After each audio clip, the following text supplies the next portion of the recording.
여러분 혹시 이런 의문을 가져본 적 있으신가요? 어떤 사람은 평소 생활을 잘하고 아무 증상도 없는데 왜 갑자기 뇌졸중이나 심근경색으로 쓰러질까? 이는 드문 일이 아닙니다. 특히 한국은 50세 이상에서 심혈관 질환과 뇌졸중으로 인한 사망률이 항상 높은 편에 속합니다. 저는 닥터 딜란입니다. 지난 30여 년간 한국과 미국에서 수천 명의 환자들과 함께 하면서 한 가지 무서운 사실을 알게 되었습니다. 바로 대부분의 갑작스러운 뇌졸중 뒤에는 조용히 오래 지속되는 고혈압이 있다는 것입니다. 고혈압의 위험성은 단순히 혈압계 숫자에만 있는 것이 아니라 나는 멀쩡하다, 증상이 없다 라고 방심하는 데 있습니다. 고혈압은 마치 댐 속에서 날마다 조금씩 벽을 깎아내리는 물살과 같아 어느 순간 약한 부분이 견디지 못하고 터져버립니다. 그 결과가 바로 뇌졸중이나 심근경색입니다. 많은 사람들이 두통이 있어야 고혈압이지, 나는 괜찮으니까 문제없다 라는 오래된 오해를 믿다가 갑자기 위기를 맞게 됩니다.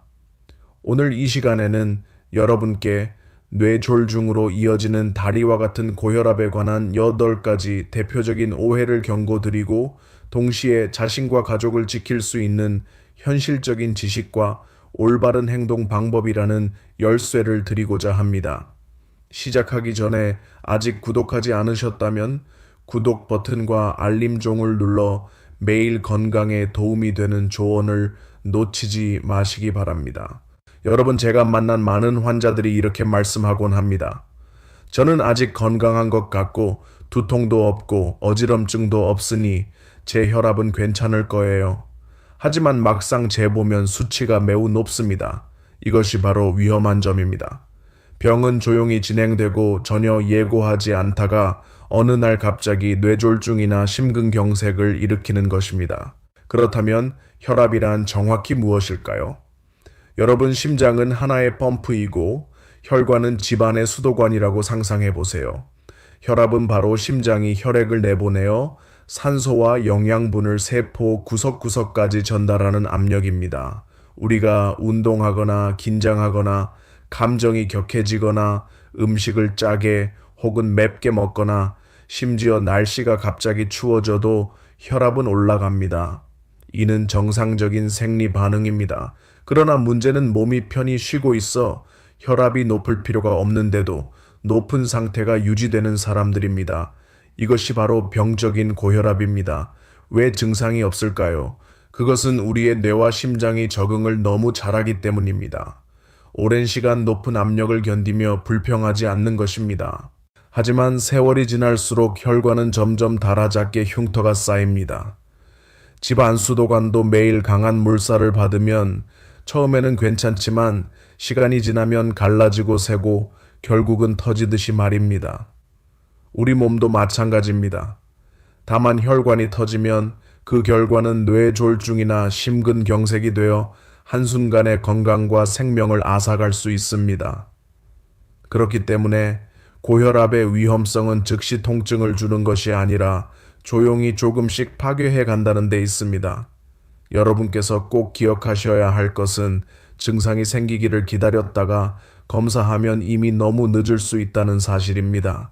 먼저 우리가 함께 풀어야 할 것은 바로 고혈압에 대한 8가지 가장 흔한 오해입니다.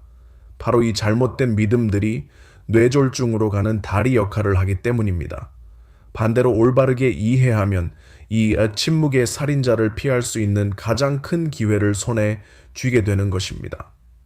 제가 환자분들에게서 가장 많이 접한 첫 번째 오해는 고혈압이면 반드시 두통이나 어지럼증이 동반된다고 믿는다는 점입니다. 경기도에 사는 60대 후반의 한 어르신이 아들과 함께 진료를 보러 오셨을 때도 이렇게 말씀하셨습니다. 나는 아주 건강합니다. 머리도 맑고 두통은 한 번도 겪어본 적 없으니 내 혈압은 분명 정상일 겁니다.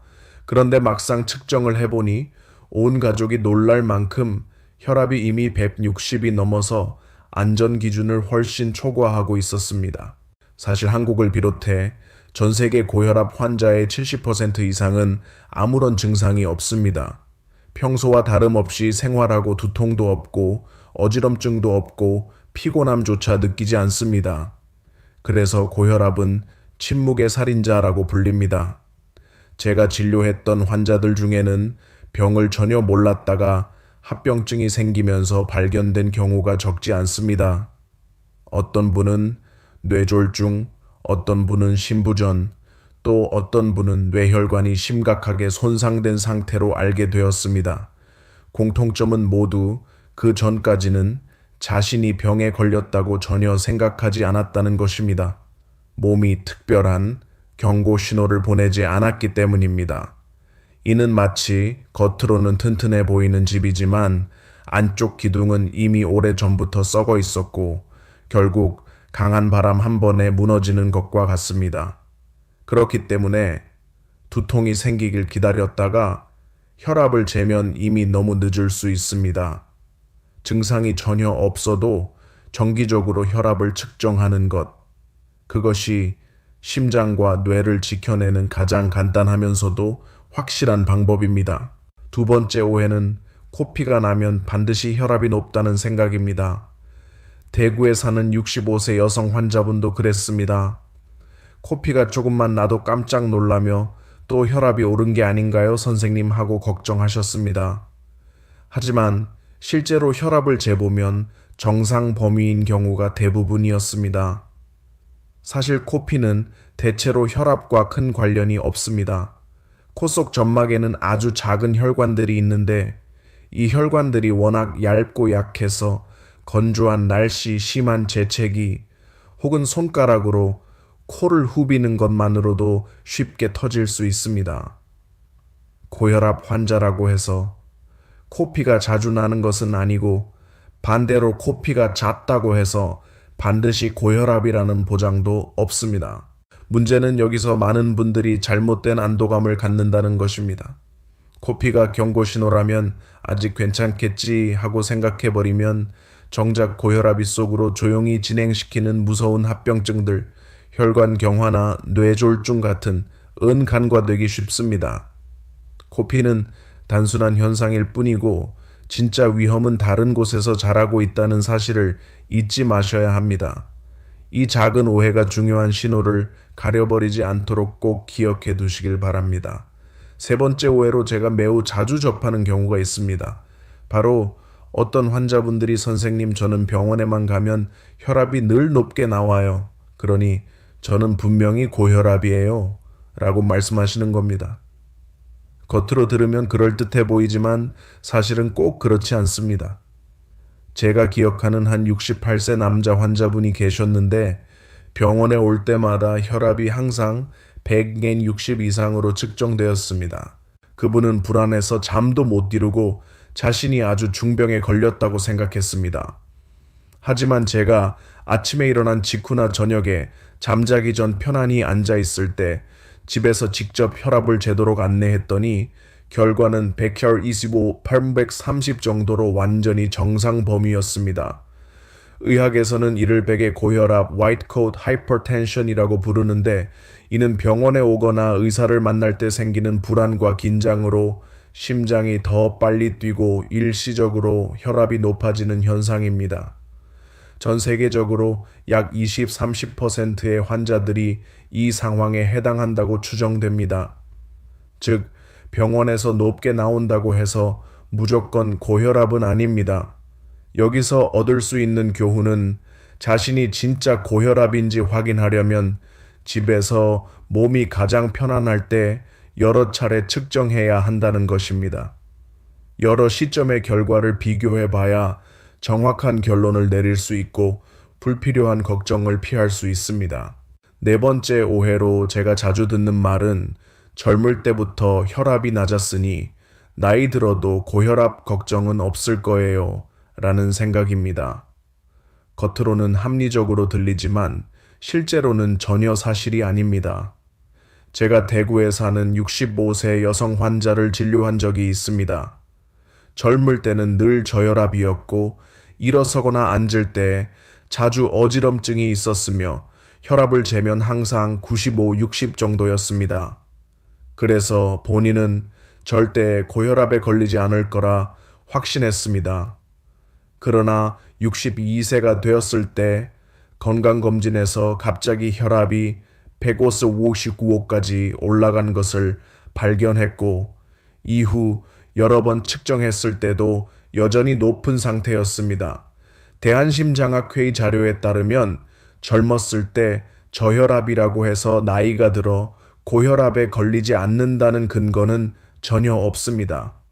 오히려 나이가 들면서 혈관의 탄력이 줄어들고 동맥경화가 진행되면서 혈압은 이전에 낮았든 정상 범위였든 상관없이 올라가게 됩니다.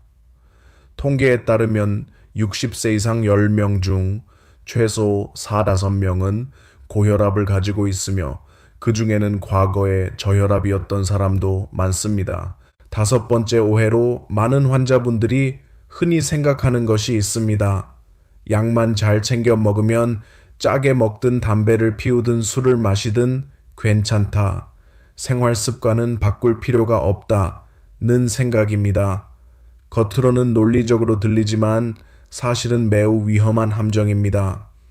실제로 어떤 환자분은 혈압약을 하루도 빠짐없이 정해진 시간에 꼬박꼬박 챙겨 먹었습니다.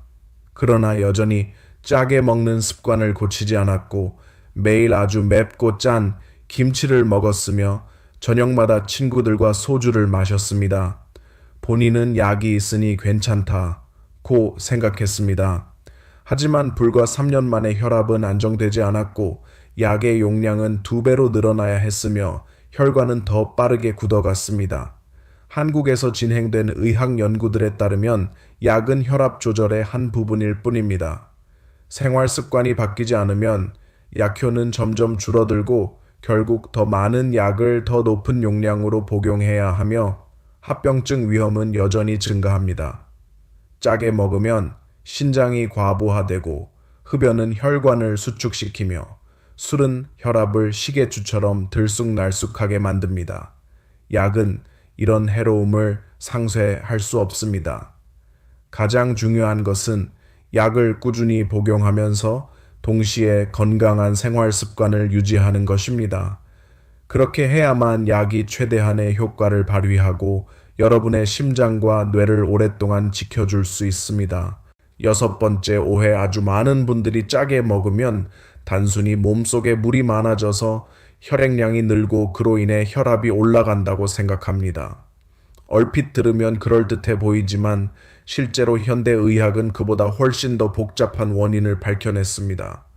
어떤 분은 짜게 먹은 뒤 물만 많이 마시면 소금이 중화될 거라 믿고 수년간 짠 국잔 김치를 즐겨 드셨습니다. 하지만 혈압은 조용히 올라가다가 어느 날 갑자기 가벼운 뇌졸중으로 입원하게 되었습니다. 의사들은 설명했습니다. 짠 음식을 과하게 먹으면 단순히 몸에 물이 쌓이는 것이 아니라 더 중요한 문제는 교감신경계에 일종의 스트레스가 가해진다는 점입니다. 교감신경계는 혈관의 수축과 이완을 조절하는데 소금에 의해 지나치게 자극을 받으면 혈관이 자주 수축해버립니다. 이는 마치 고무줄이 계속 당겨져 있는 것과 같아 혈압이 오르고 심장, 신장, 뇌에 큰 부담을 주게 됩니다.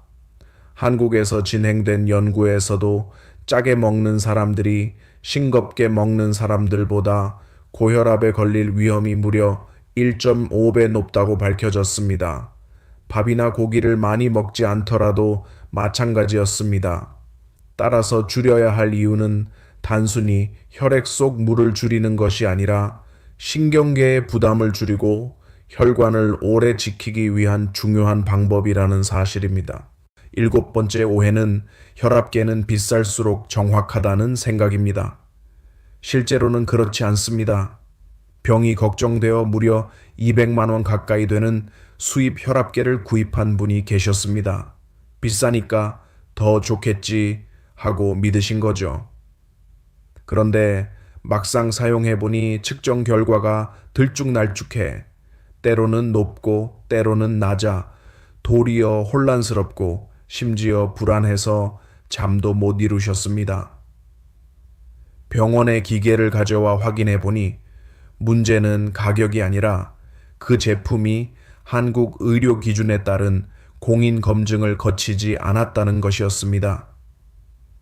실제로 가장 중요한 것은 가격이 아니라 반드시 상완 팔뚝에 착용하는 방식의 혈압계이면서 의료기관에서 품질을 인정받은 제품을 고르는 것입니다. 이런 기기들은 가격이 적당하더라도 충분히 정확하고 안정적인 결과를 제공해 장기적으로 관리하기에 적합합니다. 연구 결과에서도 수십만 원짜리 혈압계와 몇 배나 비싼 혈압계의 차이는 기준을 충족한 경우 거의 없다고 밝혀졌습니다. 따라서 브랜드나 외형에 돈을 쓰는 대신 알맞은 기기를 고르고 올바르게 사용하며 무엇보다 꾸준히 측정하고 기록하는 것이 혈압을 지키는 가장 확실한 황금 비결입니다. 마지막 오해 제가 환자분들 사이에서 적지 않게 본 것은 바로 일정 기간 약을 먹다가 혈압이 안정되었다는 이유로 스스로 약을 갑자기 끊어버리는 경우입니다. 얼핏 들으면 병이 나았으니 약은 더 이상 필요 없겠지 하는 생각이지만 사실은 매우 위험한 행동입니다. 의학적으로 혈압약은 병을 완전히 없애는 것이 아니라 혈압을 안전한 범위로 유지해주는 역할만 합니다. 갑자기 약을 중단하면 몸은 적응할 틈도 없이 혈관과 심장이 큰 충격을 받아 뇌졸중이나 심근경색 같은 치명적인 합병증이 즉시 발생할 수 있습니다. 그렇기 때문에 가장 중요한 원칙은 절대로 임의로 약을 끊어서는 안 된다는 것입니다. 혹시라도 용량을 줄이거나 중단하고 싶다면 반드시 의사의 지시에 따라야 하고 세심한 관찰이 필요합니다. 정해진 시간에 빠짐없이 약을 복용하는 것, 그것이 바로 심장과 뇌를 지켜주는 가장 안전한 방패입니다. 여러분, 만약 제가 고혈압의 합병증 중에서 가장 두려운 것을 꼽으라 한다면 그것은 바로 뇌에 오는 합병증일 것입니다. 왜 그럴까요? 뇌 속의 혈관은 매우 얇고 뇌척수액에 잠긴 채 마치 물속에 잠긴 수도관처럼 존재하기 때문에 혈압이 오를 때마다 직접적인 압력을 고스란히 받습니다. 해마다 이런 가느다란 혈관들은 조금씩 닳아 약해지지만 우리는 전혀 알아차리지 못합니다. 그 결과는 정말 참혹합니다. 제가 만난 많은 환자들이 뇌경색이나 뇌출혈을 겪었습니다. 운 좋게 목숨은 건졌지만 반신불수가 된 분도 있고 말하기와 기억 능력이 크게 떨어져 치매로 이어진 분도 있습니다. 대한심장학회의 통계에 따르면 노인의 치매 3건 중 최소 1건은 고혈압으로 인해 뇌혈관이 손상되어 발생합니다. 특히 한국에서는 생활 환경과 습관이 상황을 더욱 악화시킵니다. 무더운 여름철에는 체내 수분이 쉽게 부족해지고 뜨거운 찜질방에 오래 있거나 등산을 하면서 충분히 수분을 보충하지 않는 경우가 많습니다. 이런 상황에서 발생하는 혈압의 큰 변동은 마치 뇌혈관계를 휩쓸고 지나가는 폭풍과 같아 쉽게 아물지 않는 균열을 남깁니다. 제 환자 중에 58세의 김 씨가 있었습니다. 병원에 올 때마다 혈압은 비교적 정상 범위였습니다. 그러나 집에서 측정하면 145에서 155 사이로 자주 출렁거렸습니다. 그는 괜찮겠지, 의사 선생님도 문제없다고 했으니까 라며 대수롭지 않게 넘겼습니다. 그렇게 2년이 지났습니다. 어느 날 갑자기 입이 돌아가고 말이 어눌해지며 손발에 힘이 빠졌습니다. 다행히 제때 응급실에 실려가서 검사해보니 일과성 허혈 발작, 즉 뇌졸중이 본격적으로 오기 전에 작은 경고음이라는 진단을 받았습니다. 여러분, 뇌는 우리 몸에서 가장 중요한 기관이지만 동시에 고혈압 앞에서는 가장 쉽게 손상되는 기관입니다. 병원에서 한번 측정한 수치만 믿지 마시고 집에서 몸이 정말 편안할 때 자주 측정하시기 바랍니다. 매 순간의 망설임이 여러분의 삶의 일부를 앗아갈 수 있습니다.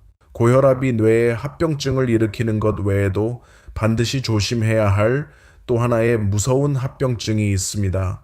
그것은 바로 심장에 발생하는 심근경색입니다. 혈압이 오랫동안 높게 유지되면 심장은 피를 내보내기 위해 과도하게 힘을 쓰게 되는데 이는 마치 항상 과부하로 돌려지는 펌프와도 같습니다. 그 결과 심장 근육벽이 두꺼워지며 특히 가장 큰 부담을 짊어지는 좌심실이 두꺼워집니다. 처음 들으면 심장 근육이 두꺼워지면 더 튼튼해지는 것처럼 생각하기 쉽습니다. 하지만 사실은 정반대입니다.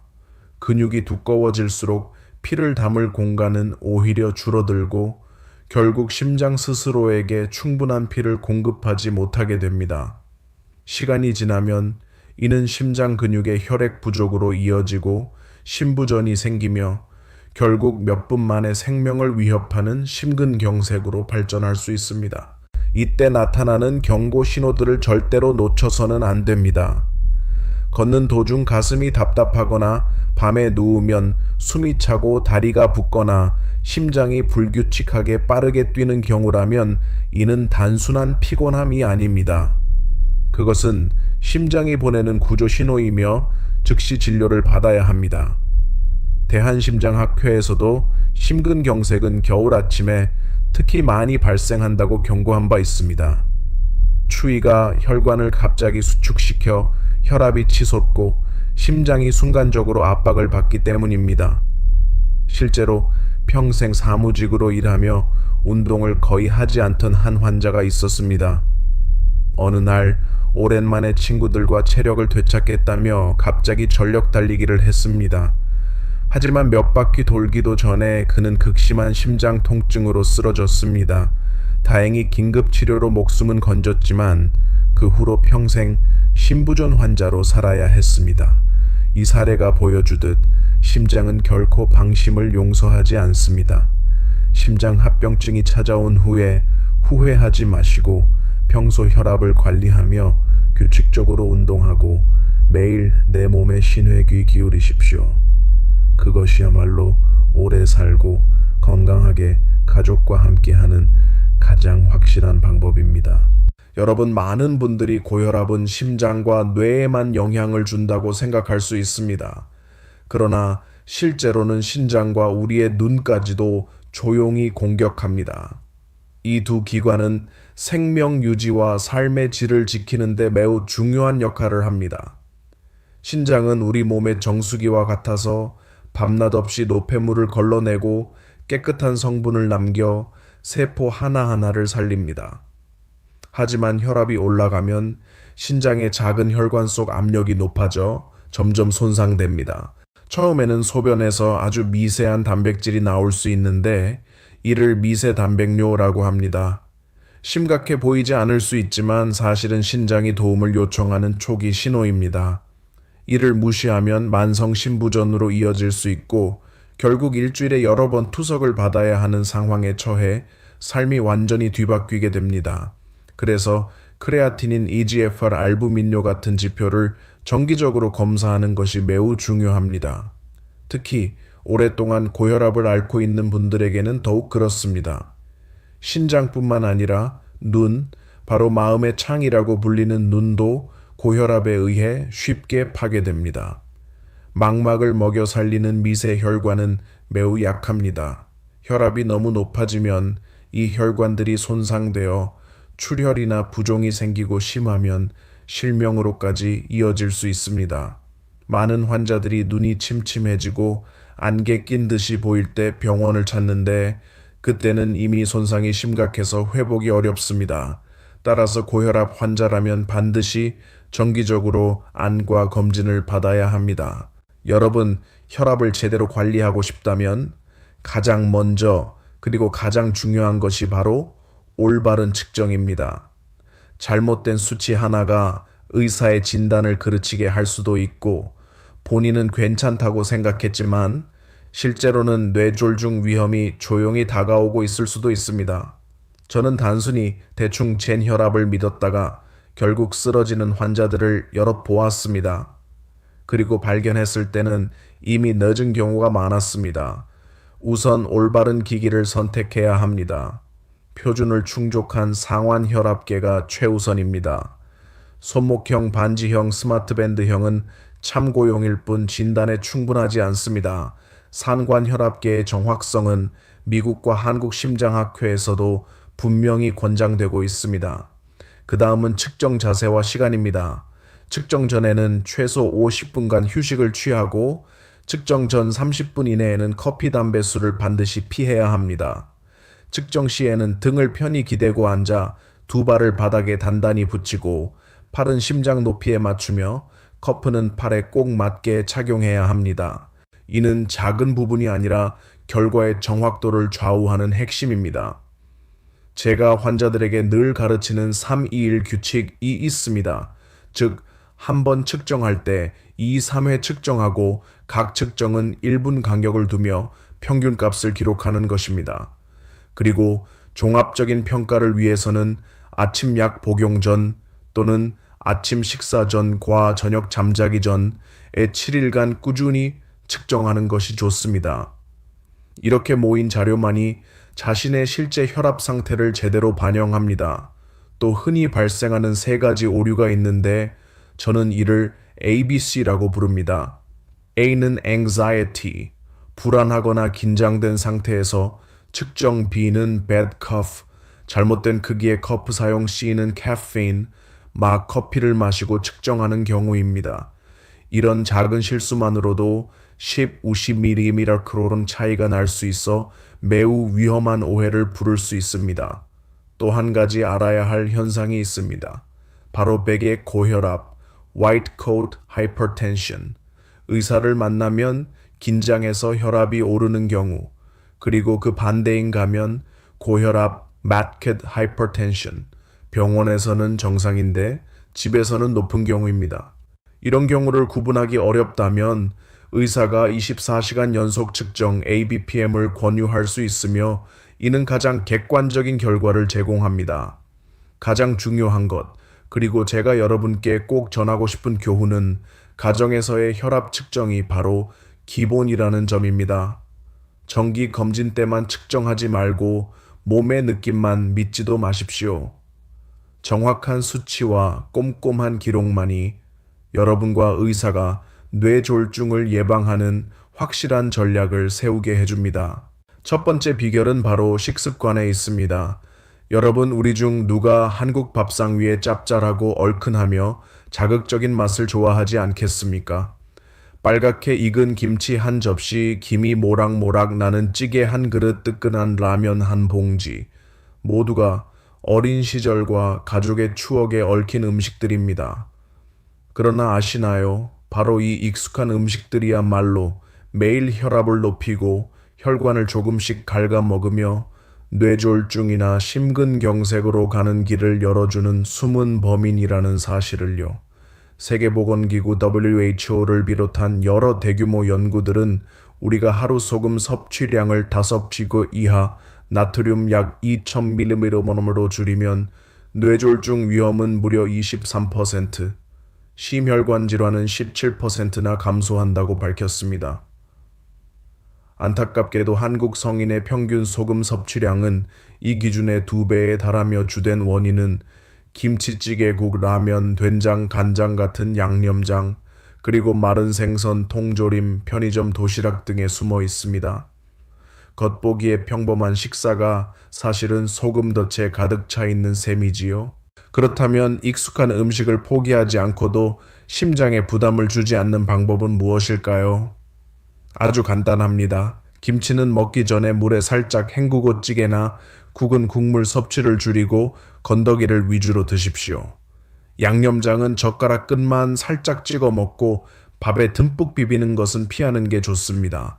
또한 소금 대신 마늘, 생강, 후추, 허브 등을 활용하면 맛은 풍부하면서도 건강에 좋습니다. 또 하나 알아두셔야 할 사실은 맵고 뜨겁고 짠 음식이 모두 교감신경을 자극해 심장을 빨리 뛰게 하고 혈압을 올린다는 점입니다. 그래서 매운 음식을 먹고 얼굴이 화끈거리며 가슴이 두근거리는 것이지요. 따라서 입맛 충격을 줄이는 방법을 배우셔야 합니다. 너무 매운 것보다는 적당히 매운맛, 너무 뜨거운 것보다는 알맞게 따뜻한 음식을 선택하고 천천히 꼭꼭 씹으며 풍미를 음미하는 것입니다. 진짜 맛은 강렬함이 아니라 조화에 있습니다. 이해를 돕기 위해 하루 한국형 대세의 식단을 소개해 드리겠습니다. 아침에는 현미밥에 삶은 달걀 싱겁게 무친 나물 연한 국 한 그릇, 점심에는 고추장을 많이 넣지 않은 비빔밥에 채소와 콩을 듬뿍 간장 양념 없이 구운 생선 한 조각, 저녁에는 두부 고등어나 호키찜 참깨 드레싱에 레몬을 살짝 가미한 샐러드 후식으로 과일 몇 조각. 이 식단은 익숙한 맛을 살리면서도 심장과 혈관을 보호해 줍니다. 많은 분들이 채식이면 당연히 싱겁다고 생각하시지만 실제로는 채식 김치나 간장을 많이 쓰는 채소찌개, 조림 요리들이 오히려 짠 경우가 많습니다. 채식이라고 해서 곧 저염은 아니라는 점을 기억해야 합니다. 오늘 제가 꼭 강조하고 싶은 것은 단 하나입니다. 맛있다는 것이 짜다나 맵다와 같은 말은 아니라는 사실입니다. 음식의 진정한 매력은 강한 자극이 아니라 향과 조화에 있습니다. 자연스러운 맛을 즐길 줄 알게 될 때 건강도 지키고 식탁의 즐거움도 지킬 수 있습니다. 이것이야말로 전통 음식의 기쁨을 잃지 않으면서도 오래도록 건강하게 사는 비결입니다. 두 번째 비결은 바로 운동 습관에 있습니다. 여러분, 제가 환자들에게 늘 반복해서 강조하는 진실이 있습니다.